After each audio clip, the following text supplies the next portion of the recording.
कसला विचार करतोय चांद पाटील? माफ करा, मी आपल्याला ओळखलं नाही. मला सांगा, आपण याआधीही भेटलोय? सगळी माणसं कधी ना कधी कुठे ना कुठे एकमेकांना आधी भेटली आहेत. इतके दिवस तिला शोधून शोधून थकला नाहीस का? माहितीये, ती सुद्धा तुला शोधतीये, पण तिला घराचा रस्ता काही सापडत नाहीये. कोण? बिजली.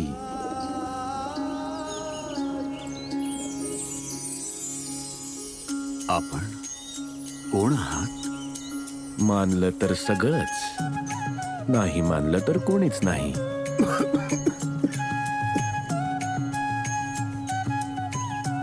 पाणी पिणार? हो हो हो हो.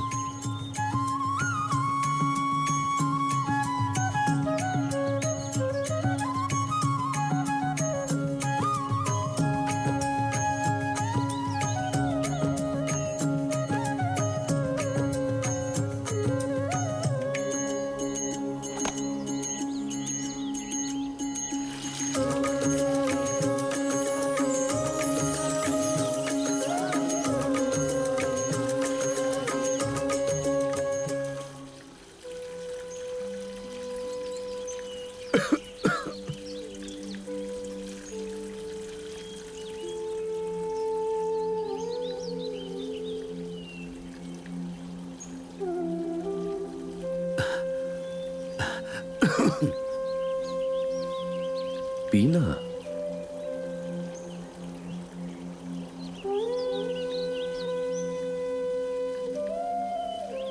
काय झालं? चविष्ट नाहीये का? इतकं गोड पाणी मी याआधी कधीही नाही प्यायलोय बाबा. सगळं पिऊ ना.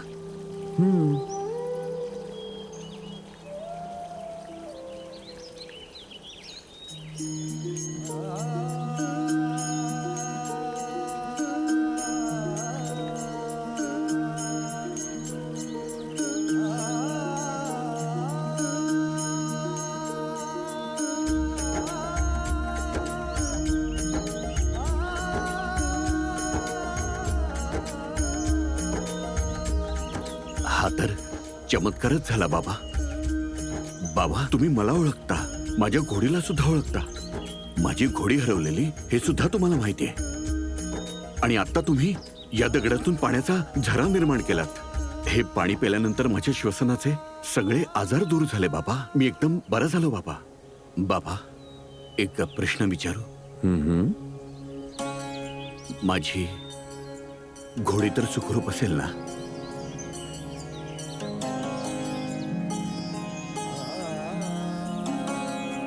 बिजली,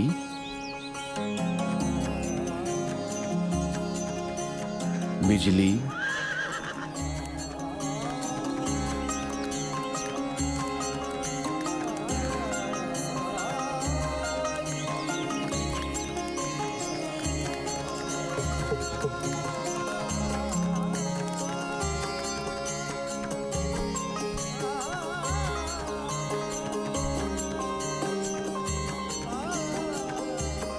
मी तुला कुठे कुठे शोधलं बिजले. बिजले, तू कुठे गेले होते?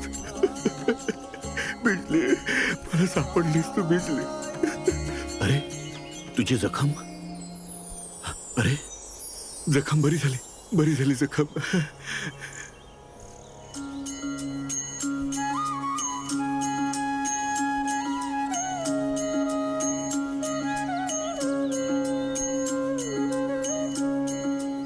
अल्लाह मालिक.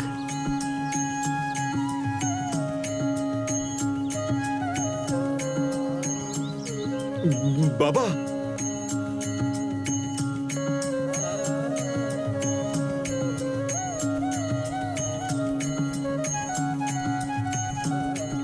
बाबा, मी घोपखेड्याचा रहिवासी आहे. माझी अशी इच्छा आहे, तुम्ही माझ्या सोबत यावं. जोपर्यंत मी जिवंत आहे बाबा, मला तुमची सेवा करायची आहे. मी तर वैरागी आहे. कधी इथे तर कधी तिथे. माझं एक स्थान नाहीये. माझी सेवा करून तू काय करणार? सेवा करायची तर समाजाची कर. तीच माझ्यासाठी सेवा असेल. श्रीराम तुझं भलं करो. करेन बाबा, तेही करेन. पण माझी एक विनंती आहे. माझ्या भाच्याचं लग्न आहे बाबा. नवीन जोडप्याला आशीर्वाद द्यायला तुम्ही या लग्नाला नक्की या. माझ्या या विनंतीला आमंत्रण समजा. बरात आज रात्री निघेल. लग्न उद्या आहे शिर्डीमध्ये.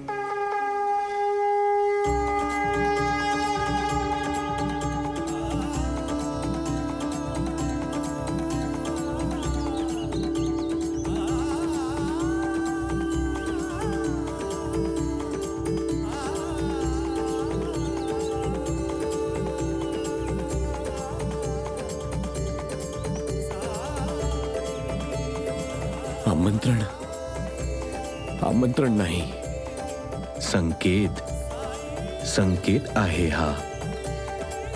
मी येईन चांद. मी नक्की येईन. मी नक्की येईन.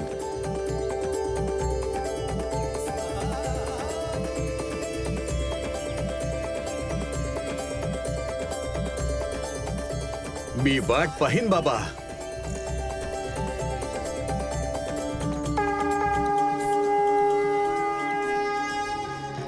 वक्त झालाय चांदभाई. आता तर आपण निघायलाच हवं. अरे तू जरा थांब छोटे मिया. अहो पण आता कुणाची वाट बघताय? आहे कोणीतरी ज्यांच्याशिवाय घरातून वरात काढण्याची अजिबात इच्छा होत नाहीये. असं वाटतंय जसं जसं घरातल्या कोणत्या मोठ्या माणसांनी परवानगीच नाही दिली आहे. असं कोण आहे भाईजान? बाबा.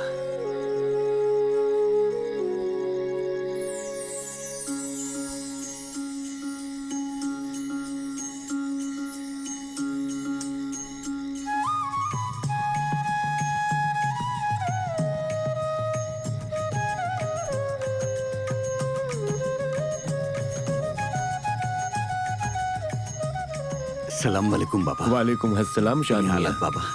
मला विश्वास होता बाबा तुम्ही माझं निमंत्रण नाही नाकारणार. हो हो ठीक आहे. पण आता अजून उशीर का करतोयस? चल, सकाळ होण्याआधी शिर्डीला पोहोचायचंय. हो हो हो बाबा, चला चला.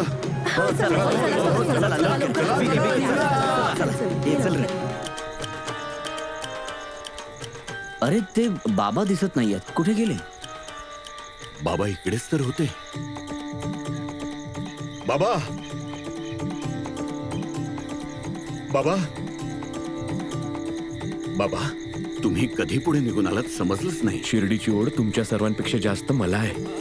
माझी इच्छा आहे की सूर्याची पहिली किरणं जेव्हा शिर्डीला अभिषेक घालतील ते मला डोळ्यांनी बघायचं. असं वाटतंय शिर्डी तुम्हाला खूपच प्रिय आहे. काही खास कारण आहे का? मामा मामा मामा अरे अमजद बाळा, बाहेर कशाला आलास? तुला तुझ्या आम्ही सोबत असायला हवं ना. मामा मी तुमच्या सोबत येणार ना. अरे बाळा, थकशील ना तू. जर तुम्ही थकत नाही तर मी कसं थकणार ना. मी पण आता मोठा झालोय ना. तुझ्याशी बोलण्यात कोणी नाही जिंकणार. अरे सगळे पुढे चला. सकाळ व्हायच्या आधी आपल्याला पोहोचायचं आहे. चला. तुझे भाईजान पण ना, जर सूर्य उगवण्याच्या आधीच पोचायचं होतं तर घरातून लवकर निघायचं होतं ना. मी म्हणते काय गरज होती त्या फकीर बाबांची वाट पाहायची. अगं त्यांना एवढं पण कळत नाही का? रात्रीचा प्रवास संकटांनी भरलेला असतो. कोण समजावणार त्यांना? मामा काय मला रे? पकडा. अमजद बाळा थांब ना. पुढे नको जाऊस. दाट जंगल आहे. ये मागे. मामा मामा मला पकडा. अरे अमजद थांब ना. त्याला थांबवा. पुढे गेला वाचवा त्याला. बघा जरा त्याच्याकडे. आमच्यातलं कुणीतरी थांबवा. बघा जरा. अरे बाळा पुढे नको जाऊ. कोणीतरी वाचवा. वाचवा त्याला. पुढे नको जाऊ.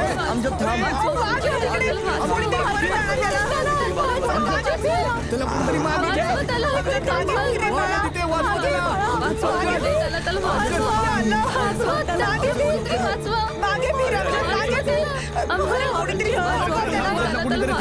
समोर